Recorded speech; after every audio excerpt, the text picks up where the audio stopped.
Talking about success in agriculture, you explained your example, of course, and can you give us like a tiny overview of what you're doing in Africa and where exactly you act specifically?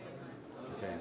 Well, as KPMG and Development Advisory Services, I mean, right now we are operating in 6 African countries, but then we are running one of the biggest funds in support of agricultural development and agri-industry, which is called the African Enterprise Challenge Fund, which is supported by a number of donors, namely the British government, the FID, the Dutch government, and also the Australian government, and is hosted by the Alliance for a Green Revolution in Africa.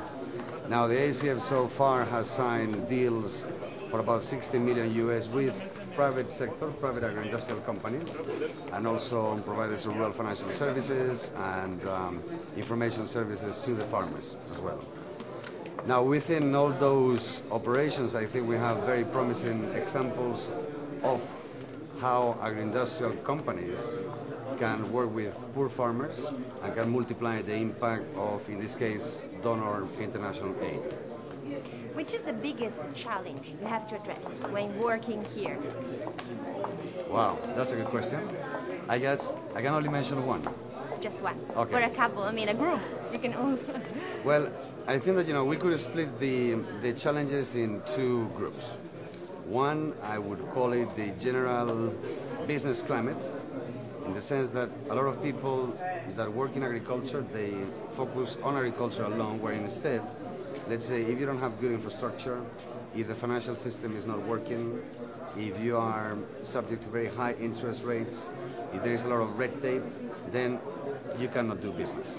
So I would say that, the first challenge, but the priority task for, in this case, African governments, is really to make sure that that environment helps the private sector to grow.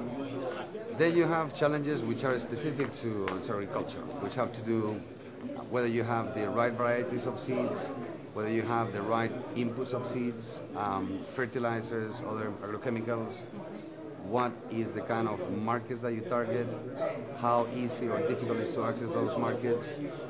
And when you talk about, for instance, working with smallholders, I mean, a critical issue is how well organized those smallholders are.